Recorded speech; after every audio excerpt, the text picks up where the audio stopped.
해 주옵소서. 모든 물질의 또 세상의 주인 되신 예수 그리스도의 이름으로 기도하옵나이다. 아멘. 우리 성경 말씀 함께 보겠습니다. 성경 말씀은 잠언서 22장 1절과 2절입니다. 잠언서 22장 1절과 2절, 우리 두 절이니까요. 같이 한 목소리로 말씀 읽어보겠습니다. 같이 읽겠습니다. 시작. 많은 재물보다 명예를 택할 것이요 은이나 금보다 은총을 더욱 택할 것이니라. 가난한 자와 부한 자가 함께 살거니와 그 모두를 지으신 이는 여호와시니라. 아멘. 여러분 돈 좋아하시나요? 예. 돈이라고 하는 것이 참 신기한 것 같습니다. 사람의 마음을 편안하게 하고 어쩔 때는 든든하게 하고 힘도 나게 하는 것이 이 돈이 아닌가 하는 생각이 들어요. 세상에 중요한 것이 참 많이 있는데 그 중에 돈을 빠뜨릴 수 없는 이유가 있는 것 같습니다. 심리학자들이 인간의 삶 속에서 가장 영향력을 미치는 것이 무엇인가 조사를 해봤더니 두 가지가 있어요. 하나는 신, 그리고 또 하나는 뭐예요? 돈. 이 인간의 삶 속에서 가장 영향을 미치고 있는 것은 신, 하나님과 돈이라는 거예요. 신앙인뿐만 아니라 세상 사람들도 그것을 인정할 만큼 돈은 우리의 삶에 중요한 역할을 하고 있다는 겁니다. 신은 미래를 알 수 없는 인간들에게 미래에 대한 소망과 위안을 주는 그런 큰 도움이 되는 것이라고 생각하고 있어요. 또 돈도 마찬가지입니다. 현실의 생활 속에서 이 가치 있는 삶을 살 수 있도록 돈이 큰 힘과 위안이 되고 있다는 거예요. 그래서 돈을 갖고만 있으면, 또 돈을 세고만 있으면 큰 힘이 된다고 말하는 사람들이 많이 있습니다. 실제로 중국에 있는 절강대학교 저우신 위의 교수라고 하는 분이 실험을 해봤습니다. 두 그룹을 나누었어요. 한 그룹은 종이 모양으로 된 지폐 모양으로 된 종이를 계속 세게 했고, 또 한 팀은 진짜 돈을 세게 해봤답니다. 그래서 두 그룹이 다 종이나 돈을 세봤는데 그 후에 50도 정도 되는 물에 손을 집어넣게 해봤어요. 그랬더니 어떠한 결과가 나타나는지 아주 놀라운 결과가 나타납니다. 종이돈을 셌던 그룹의 사람들은 손을 그 물에 집어넣자마자 곧바로 꺼내면서 핫뜨거하면서 꺼냈다는 거예요. 그런데 진짜 지폐를 센 사람들은 그 50도 되는 물에 손을 집어넣는데 뜨뜻하다, 좋다 하면서 그 고통을 참을 수 있었다는 거예요. 돈은 만지는 것만으로도 고통을 감수할 수 있다는 그런 결론을 이 사람들이 내게 됩니다. 미국에서도 실험을 해봤어요. 프리스턴대 인지심리학자 다니엘 카너먼 교수라는 분이 이 노벨상을 받은 분인데, 이분도 실험을 해봤습니다. 수입이 많은 부류, 또 수입이 좀 적은 부류의 사람들을 조사해봤는데 수입에 따라서 그 고통의 정도가 얼만큼인가에 대해서 수치로 한번 환산을 해보았는데 나타난 결과가 뭐냐면, 같은 고통을 받아도 수입이 적은 분들이 더 많은 고통을 느끼더라 하는 겁니다.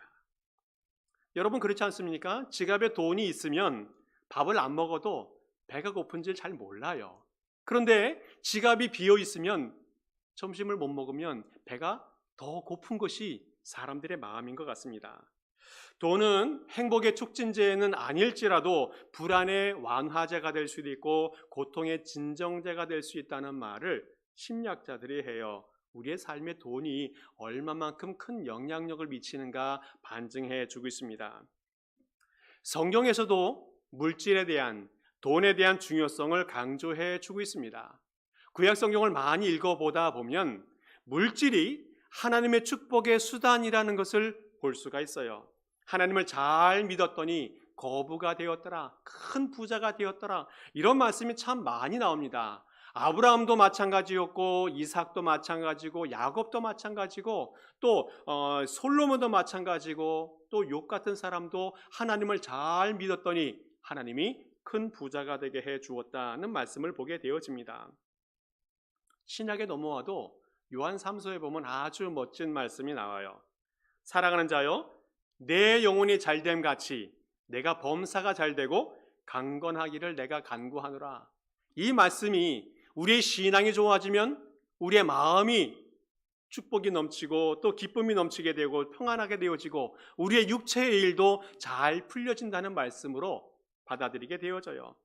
한국 기독교 초기에 이 말씀을 붙들고 신앙생활 열심히 했던 사람들이 신앙도 좋아지고 또 부자가 되는 그런 축복들을 많이 누리게 된 것을 역사적으로 많이 보게 되어집니다. 그런데 이 물질이 축복의 기회도 되어지지만 그 책임을 잘 지키지 못하면 큰 화가 될 수 있다는 말씀도 하고 있어요. 성경에 이 물질이 부하고 신앙이 부하고 부자되는 것과 연결되어진다면 이것이 기복 신앙이 되거나 또 미신적인 신앙이 될 수도 있다는 것에 대해서 우려를 하고 있어요. 우리가 잘 아는 대로 이 솔로몬이라는 사람은 하나님의 축복 가운데 큰 부자가 되었습니다. 정말 역사상 전무후무한 부자가 되었어요. 축복을 받았습니다. 그런데 그 물질을 잘 관리하지 못했어요. 자신만을 위해서, 자신의 영광을 위해서, 자신의 가족들만을 위해서 사용했던 그 삶이 결국 하나님에게 큰 화가 되어지고 그뿐만 아니라 그로 인해서 나라가 반쪽이 나는 그런 큰 화가 있게 되어졌다는 겁니다. 신약에도 이런 사람이 나와요. 예수님을 만났던 부자 청년이 있습니다. 예수님에게 나와서 이렇게 이야기합니다. 예수님, 내가 어떻게 하면 영생을 얻을 수 있습니까? 라고 물어보았어요. 그랬더니 예수님께서 말씀하십니다. 네가 가지고 있는 모든 재산을 다 팔아서 가난한 자에게 주고 너는 나를 따르라. 어떻게 됐습니까? 이 청년이 재물이 많음으로 근심하였다. 그리고 근심하면서 집으로 돌아갔다라고 말하고 있습니다. 이 부자 청년은 은근히 자기의 부와 자기의 신앙을 자랑하고 싶었습니다. 그런데 오히려 그 일이 큰 화로 돌아오게 되어졌다는 겁니다. 예수님도 부자에 대해서 부정적인 말씀 또 경고의 메시지를 주고 있는 말씀을 주고 계세요. 그래서 그 사람 때문에 아주 멋진 말씀이 하나 탄생됐어요. 마태복음 19장 말씀 보게 되어지면 낙타가 바늘기로 들어가는 것이 부자가 하늘나라에 들어가는 것보다 쉬우니라. 이 말씀이 여기서 탄생이 되어집니다. 또 성경에서는 이 돈에 대한 말씀을 한 걸음 더 나아가서 돈의 영향력이 너무 크기 때문에 부정적인 이미지로 사용되고 있다는 것을 보게 되어집니다. 누가복음 12장에 보면 한 부자가 가을에 결실을 많이 맺고 창고에 가득 그 농산물을 집어넣은 후에 저녁에 누워서 생각합니다. 창고가 가득 찼고 더 넘치고 넘쳐서 이제 곡식 쌓을 곳이 없으니까 새로운 창고를 지어야 되겠다. 그런 생각과 계획을 갖고 있을 때에 하나님께서 말씀하십니다. 누가복음 12장 말씀 보시면 하나님이 이르시되 어리석은 자여 오늘 밤에 내 영혼을 도로 찾으리니 그러면 내 준비한 것이 누구의 것이 되겠느냐 하셨으니 자기를 위하여 재물을 쌓아두고 하나님께 대하여 부요하지 못한 자가 이와 같다고 말씀하고 있습니다. 이 어리석은 부자는 몇 가지 착각을 하고 있는데 먼저는 자신의 생명은 자신의 손에 달렸다고 생각했어요. 오늘 밤에 하나님이 부를 수 있다는 것에 대해서 생각하지 못하고 있다는 겁니다. 또 이 부자는 착각하고 있는 것이 자기 영혼도 물질을 먹고 사는 줄 알았어요. 우리의 영혼은 하나님의 말씀을 먹고 하나님의 은혜로 자라는다는 사실을 잊어버리고 있었다는 겁니다. 또 이 어리석은 부자는 자신의 행복은 물질 속에서 나타날 수 있다라고 생각했어요. 이 세상의 물질은 순간적이라는 것을 잊어버렸습니다. 이 부자는 육신은 부자일지 모르지만 그 영혼은 정말 가난한 사람이 되었다는 것을 잊어버리고 살았다라는 겁니다. 정말 성경에는 이 돈에 대해서, 물질에 대해서 얼마나 많은 말씀을 하고 있는지 알 수가 없습니다. 하나님은 물질과 돈이 중요하다는 것을 알고 계세요. 그리고 하나님은 우리 인간이 이 물질 때문에 유혹을 받아서 현혹된다는 것, 시험에 든다는 것을 잘 알고 계세요. 그래서 물질에 대한 말씀을 어마어마하게 많이 하고 계십니다. 그리고 그 말씀을 통해서 바른 신앙을 가지고 살아갈 수 있도록 우리에게 가르침을 주고 있다는 겁니다. 그래서 아마 전 생각해 봤어요. 물질에 대한 말씀을 한번 해볼까 했는데 이것을 해보면 몇 주, 몇 달, 몇 년이 걸려도 해결할 수 없을 만큼 많은 분량이 이 성경 안에 물질에 대한 말씀이 있다라는 겁니다.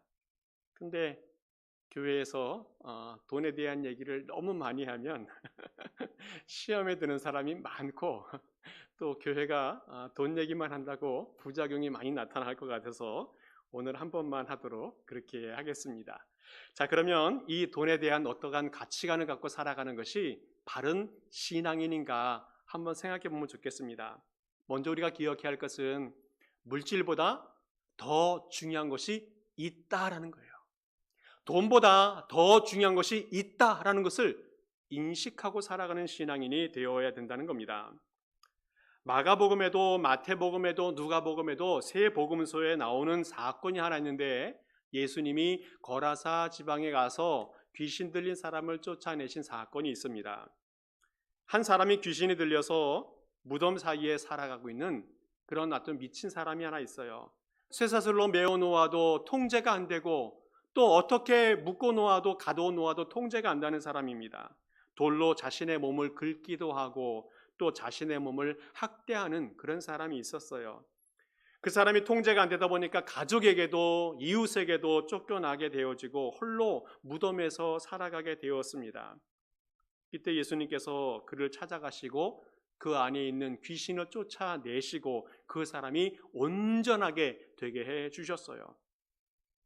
문제는 그 과정에 이 귀신을 쫓아내는 과정에 이 귀신이 그 주변에 있는 돼지떼 2,000마리에게 들어갔고 그 2,000마리가 그 귀신에 들려서 강에 빠져 몰사하는 사건이 생겼습니다. 이 광경을 보고 그 주변 사람들, 그 마을 사람들이 어떻게 반응했는지가 중요해요. 마태복음 8장 보니까 이렇게 얘기합니다. 온 시내가 예수님을 만나려고 나가서 보고 그 지방에서 떠나기를 간구하더라.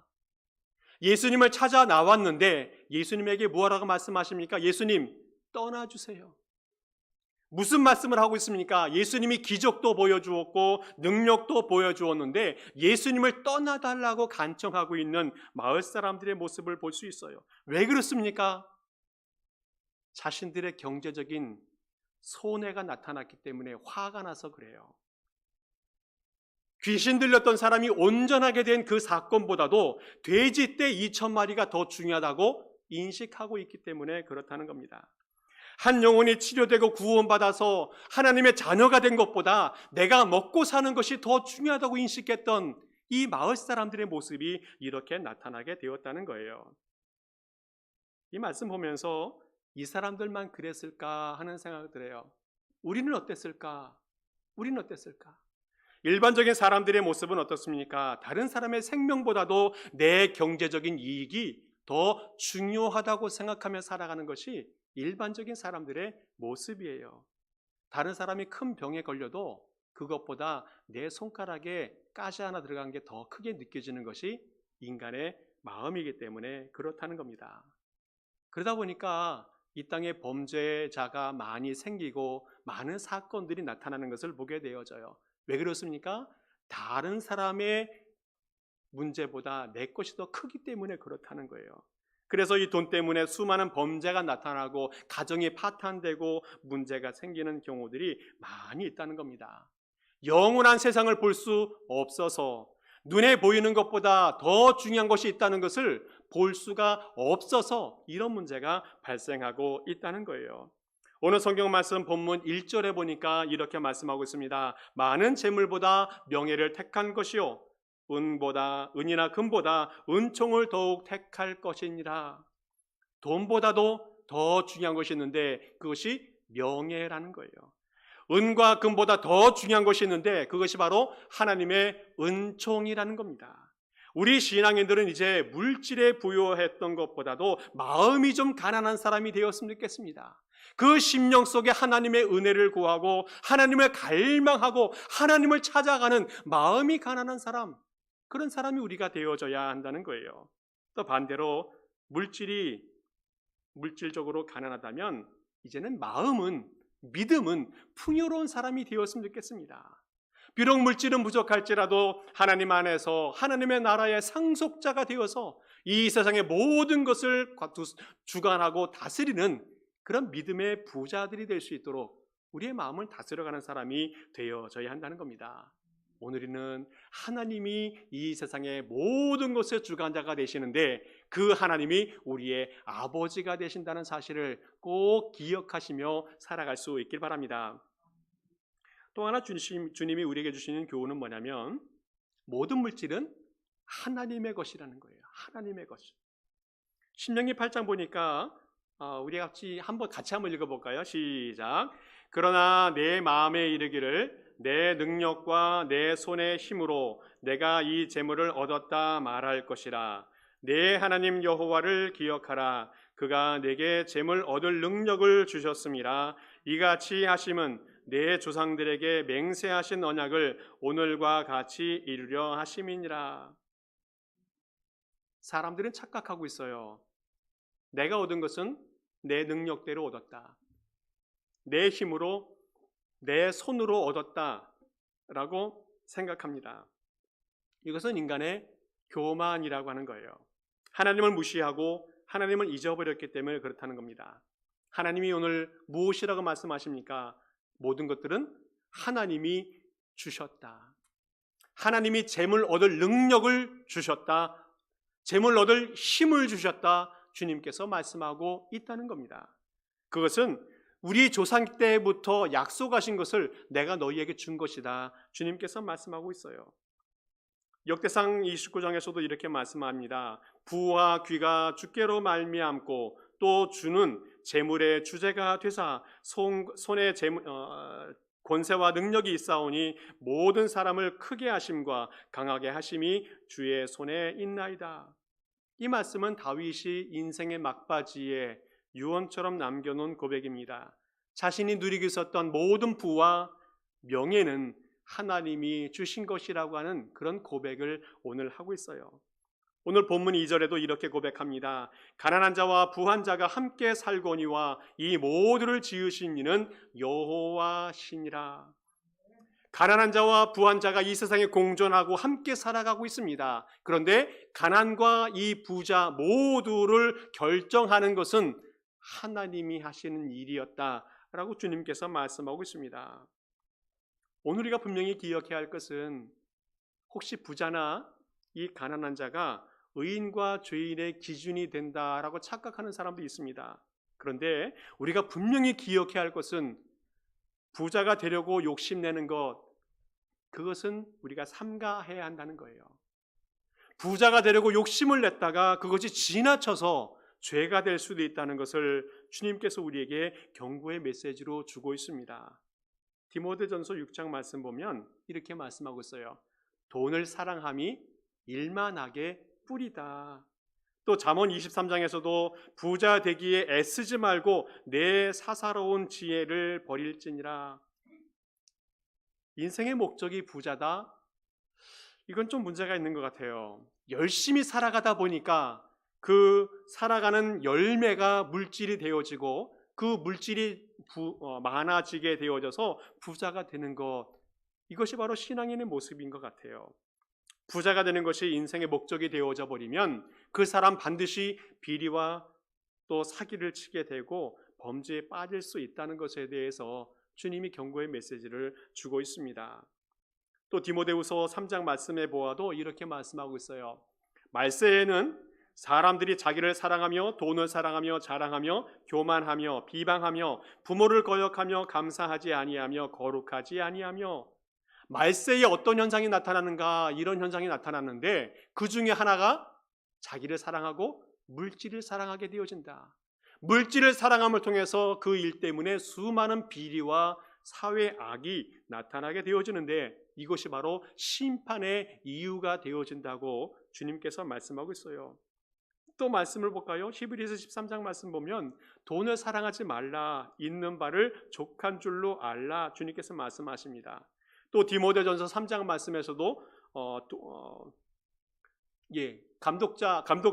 감독자들 또 직분자들에게 주는 말씀인데, 술을 즐기지 아니하며 구타하지 아니하며 오직 관용하며 다투지 아니하며 돈을 사랑하지 아니한다.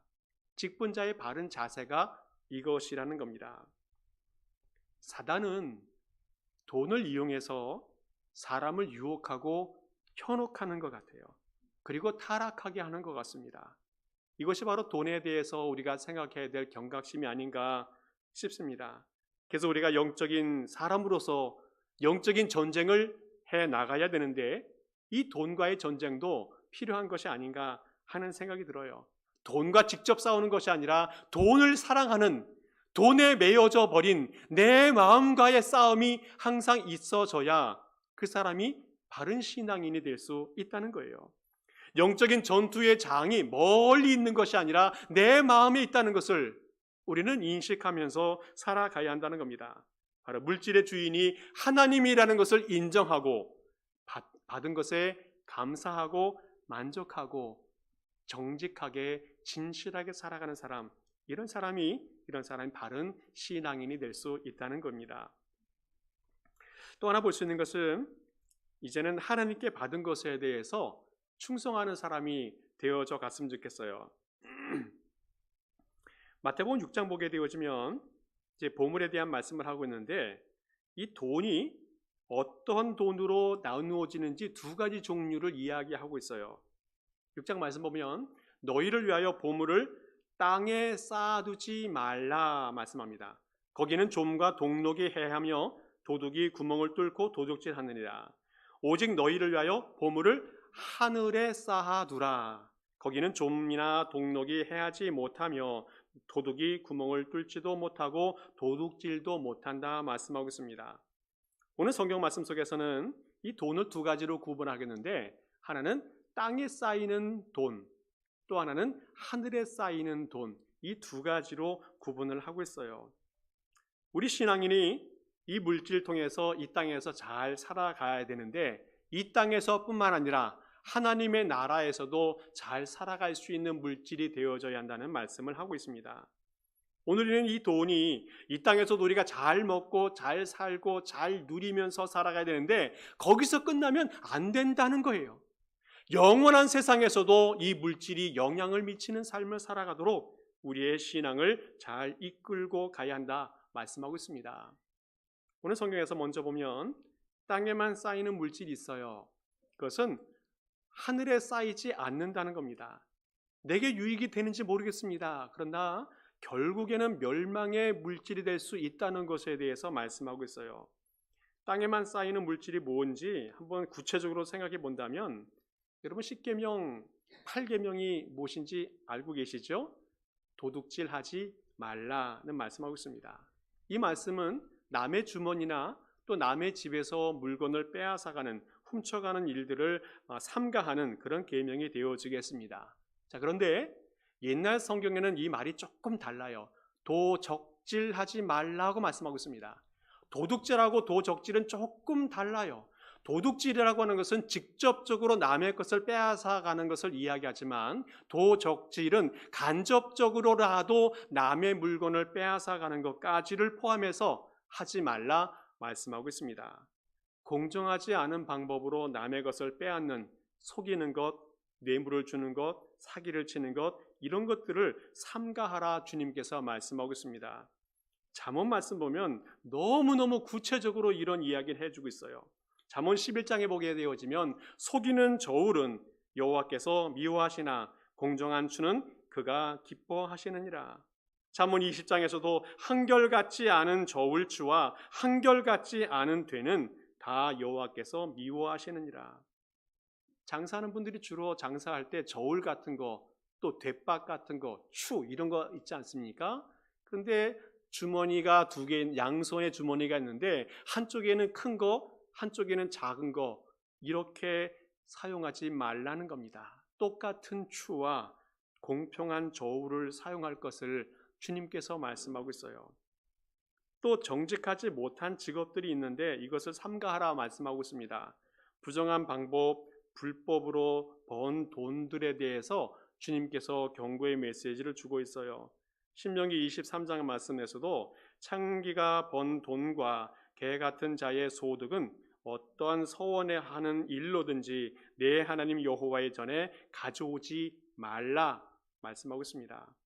여기서 창기가 번 돈, 개 같은 자의 소득 나오고 있는데 새 번역으로 봤을 때는 남창까지도 이야기하는 것을 이야기했습니다. 몸을 팔아서 돈을 번 것을 하나님 앞에 가지고 나오지 말라 말씀하고 있습니다. 하나님 앞에 드리는 헌금이 거룩한 것인데 많이만 드리면 되지 이것이 아니라는 것을 주님께서 말씀하고 있어요. 억만금을 드려도 하나님이 받으시지 않는다는 말씀을 하고 있습니다. 적은 물질이라도 정결한 것, 순결한 것을 주님이 받으신다 말씀하고 있습니다. 또 불로소득에 대한 말씀도 하고 있어요. 도박이나 뇌물 하나님이 기뻐하시지 않는다는 겁니다. 지난 여름에 아틀란틱 시티를 좀 가봤는데 거기 보니까 밤이나 낮이나 길바닥에 누워있는 사람들이 종종 보여요. 이 사람들이 아마 거기서 도박을 하다가 돈 다 잃어버리고 오갈 데가 없어서 길 잃어버린 그냥 홈리스 같은 사람이 되어진 것은 아닌가 생각해 보게 되어집니다. 또 마약 같은 거 이것을 통해서 얼마나 많은 부가 축적되는지 모르는데 이 마약이 얼마나 많은 사람들이 하고 있는지 단속이 안 될 만큼 많이 한다고 합니다. 또 얼마 전에는 뉴저지에도 이 마리아나가 합법화가 되어져 버렸는데 이 마약이 한 해 동안에 이 미국에서만 6만 명이 죽는답니다. 하루에도 200명씩 이 마약 때문에 죽어간다는 거예요. 근데 한 구석에서는 이 마약 때문에 세금을 거두고 그 일 때문에 나라가 경제가 풍요로워지고 이런 일들이 있어요. 임산부가 마약에 중독되어져서 신생아가 탄생되어지는데 19분마다 한 명의 마약 중독된 신생아가 탄생이 되어지는데 영상을 잠깐 보니까 아기가 태어나자마자 부들부들 떨어요. 이것이 바로 우리의 현실이라는 겁니다. 뇌물은 어떻습니까? 사람의 눈을 어둡게 하는 것이 뇌물이다 말씀하고 있습니다. 뇌물을 주었으니까 그 본전을 뽑아야 되니까 사업할 때 또 건물을 지을 때 예산이 줄어들어요. 건물이 왜 무너집니까? 돈을 적게 들이니까 이 뇌물 때문에 그런 문제가 발생되는 것을 보게 되어져요. 이 뇌물이나 또 부정적인 돈 때문에 얼마나 많은 사람들이 망가지고 사고가 나는지 알 수 없습니다. 물질이 땅에 고이면 그 물질이 썩는다 그래요. 그런데 거기서 끝나지 아니하고 세상도 썩어진다는 겁니다. 이 잘못된 돈이 이 세상을 망가뜨리고 있다는 것을 이야기해요. 우리 신앙인들은 이제 우리 물질을 하늘에 쌓는 사람이 되었으면 좋겠습니다. 하늘에 쌓는다는 것은 어떤 의미입니까? 가장 안전한 금고에 넣는다는 의미가 그 안에 있어요. 자, 그래서 하늘에 쌓는 물질, 이것을 어떻게 하면 좋을까? 제가 세 가지로 간단하게 정리했으면 좋겠는데, 먼저는 나를 위해서, 하나님을 위해서, 이웃을 위해서 사용되어지는 물질이 되면 좋겠다 싶습니다. 먼저는 나를 위해서 잘 사용하면 좋겠습니다. 우리 옛날 또 지금도 마찬가지지만 어르신들은 이 돈을 나를 위해서는 잘 못 쓰시는 것 같아요. 아예 쓰지도 못하는 것 같습니다. 종종 보면 우리 부모님들도 마찬가지인데 자신을 위해서는 짜장면 한 그릇도 잘 사 먹기 못하시는 것 같아요. 매일 가족들을 위해서 자녀들을 위해서만 돈을 쓰다 보니까 나를 위해서는 잘 쓰지 못하는 그런 습관이 생기게 되어졌는데 많은 사람들은 어쨌든 자신을 위해서 돈을 쓰게 되어져요. 그런데 그 돈을 잘 써야 한다는 겁니다. 잘 써야 된다는 거예요. 구체적으로 생각해 본다면 가계부를 좀 써보면서 나의 경제 생활이 어떤지 한번 잘 봐야 돼요. 카드 명세서를 보면서 내가 돈을 어떻게 쓰고 있는지 잘 봐야 한다는 겁니다. 또 예산을 세워서 충동적인 구매가 되지 않도록 나를 잘 관리해야 한다는 거예요. 요즘 보면 중독들이 많이 현상이 나타나는데 그중에 쇼핑 중독도 있는 것 같아요. 그래서 물건을 인터넷이든 아니면 직접 가서든 물건을 그냥 무조건 샀다가 다시 또 안 쓰면 리턴을 해요. 미국은 얼마나 좋은지 리턴을 참 잘 받아주어서 너무 감사한데 지금 리턴되는 물건들이 너무 많아서 기업이 다 무너질 정도랍니다. 그 퍼센테이지가 17%가 리턴이 된다고 해요. 그래서 기업마다 이제 리턴을 어렵게 하기 위해서 규제 안들을 만들어내고 있다는 그런 소식들도 들려집니다. 저축을 또 잘해서 다음 준비, 노후 준비도 잘 해야 되는 것 같아요. 성경에서 잠언 6장에서도 주님께서 말씀하십니다. 게으른 자여 겜에게 가서 그가 하는 것을 보고 지혜를 얻으라. 어떤 지혜를 얻어요? 잠언 30장에 보면 곧 힘이 없는 종류로 먹을 것을 여름에 준비하는 개미와 같이 하라고 말씀하고 있습니다. 일할 수 없는 겨울이 올 때에 먹을 것이 없을 수 있기 때문에 여름 동안에 그것을 준비하고 또 열심히 일하라는 교훈을 주고 있어요. 또 어떻게 하늘에 물건을 쌓을 수 있을까? 하나님을 위해서 사용할 수 있는 사람이 되었으면 좋겠습니다. 바로 헌금 이야기를 해야 될 것 같아요.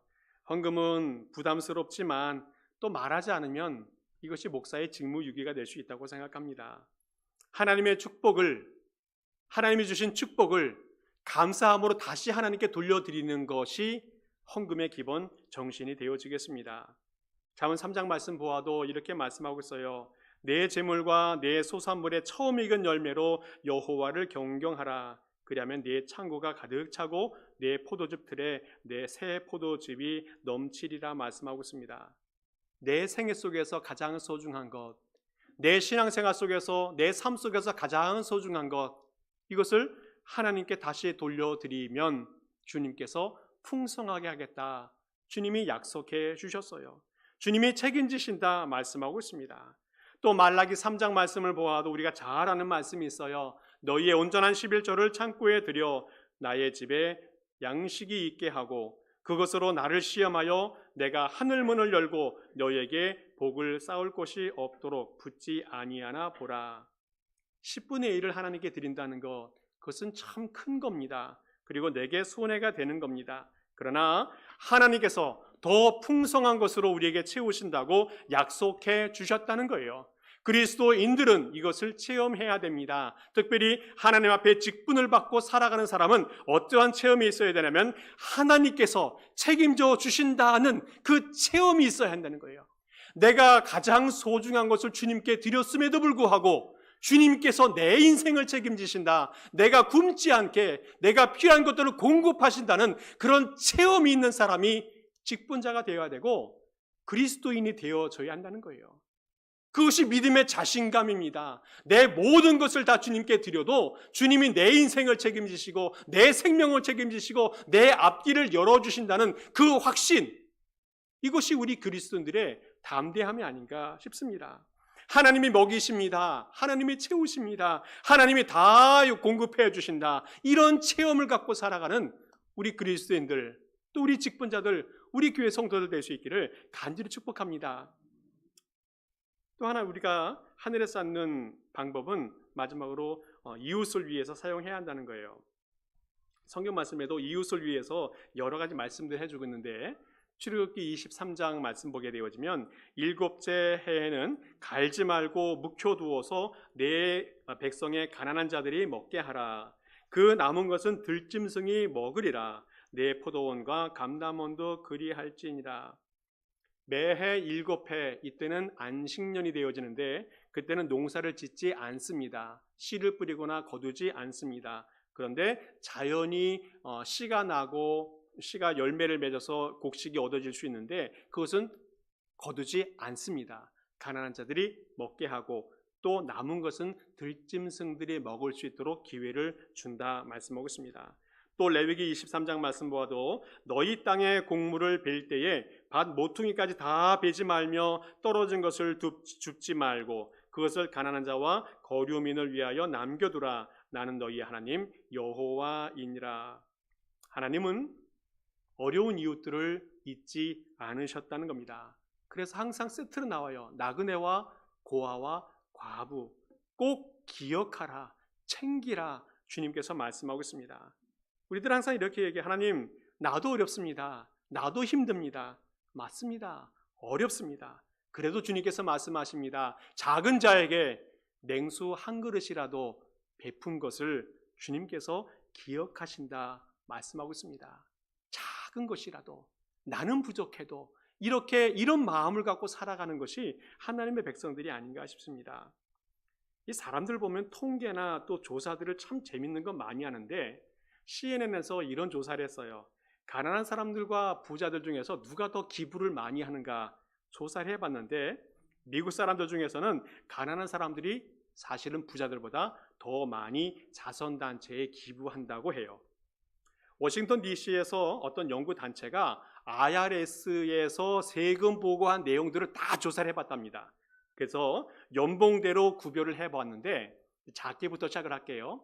2만 5천에서 이제 5만 불의 연봉을 받는 사람들은 수입의 4.6%를 기부한답니다. 그보다 조금 위에 5만 불에서 7만 5천 불의 연봉자들은 3.5%, 그 다음에 7만 5천 불에서 10만 불의 연봉을 받는 사람은 3%, 10만 불에서 20만 불의 연봉을 받는 사람들은 2.6%, 20만 불 이상의 연봉자들은 2.7%의 기부를 한답니다. 어때요? 점점 연봉이 올라갈수록 기부하는 금액이 작아지고 있는 것을 볼 수가 있습니다. 실제로 상류층에서 기부를 많이 하기는 해요.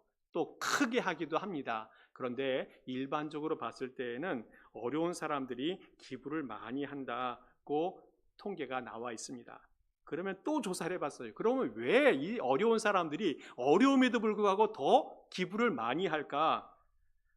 UC 버클리하고 토론토 대학의 심리학 교수들이 논문을 썼는데, 적게 가질수록 더 많이 기부한다는 제목을 가지고 이제 논문을 썼어요. 왜 어려운 사람들이 기부를 더 많이 할까에 대한 그 이유를 찾아보니까, 자신들이 어려운 시기를 거쳐갈 때에 다른 사람들이 나를 도와줄 수 있을 것에 대해서 기대하는 마음으로 기부를 더 많이 한답니다.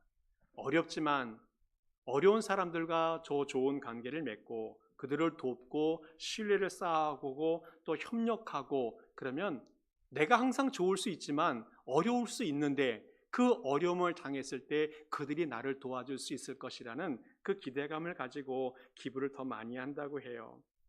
오늘 우리의 삶 속에서도 내가 가진 것이 많지 않지만 그래도 작은 자를 위해서 조금이라도 물질과 또 마음을 열어놓는다면 하나님께서 그 베푸는 삶 위에 천국의 축복을 허락해 주실 줄 믿습니다. 말씀을 정리합니다. 이 말씀을 준비하면서 우리 가정의 지출 내역서를 한번 쭉 훑어봤어요. 그리고 또 우리 교회의 1년 연 지출 통계표를 쭉 보았습니다. 감사하게도 하나님께서 많은 것을 채워주셨고 부족함 없이 이끌어 갈 수 있도록 인도해 주셨다는 그런 감사의 마음이 제 마음속에 들어섰습니다.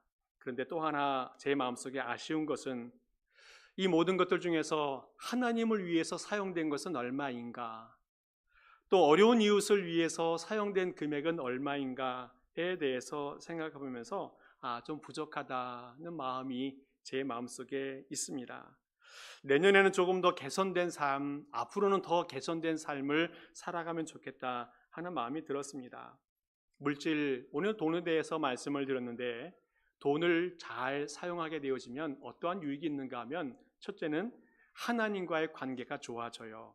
하나님께 드릴 것을 온전하게 드리면 하나님과의 관계가 좋아진다 합니다.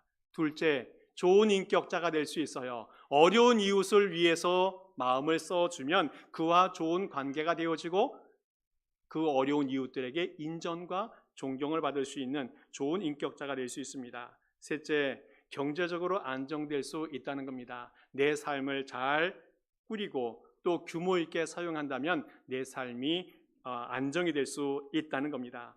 하나님, 내 자신, 이웃과의 관계, 모든 것이 잘 풀려진다면 바로 이것이 행복한 삶이 아닌가 싶습니다. 우리 그리스도인들은 물질을 따라가는 사람이 아니라 물질을 이끌고 가는 사람, 그리스도인들은 물질의 지배를 받는 사람이 아니라 물질을 지배해가는 사람, 이런 사람이 되어서 하나님 안에서 이 땅에서 정말 행복하게 살아가는 모든 성도 될 수 있기를 간절히 축복합니다. 기도하겠습니다. 하나님 감사합니다. 오늘도 하나님께서 우리에게 얼마나 많은 것을 공급해 주셨는지 돌아보게 하시니 감사를 드립니다. 아버지 하나님, 하나님 우리에게 주신 모든 물질이 우리 인생의 축복이 되는 삶이 되게 하여 주옵소서. 그리고 하나님께서 우리에게 맡겨주신 이웃들을 사랑하면서 하나님 섬기는 삶을 살아가게 하여 주옵소서. 또한 아버지 하나님, 이 물질을 다시 주님께 돌려드림을 통해서 성숙한 신앙인이 되게 하여 주옵소서. 감사함을 드리며 예수 그리스도의 이름으로 기도하옵나이다. 아멘.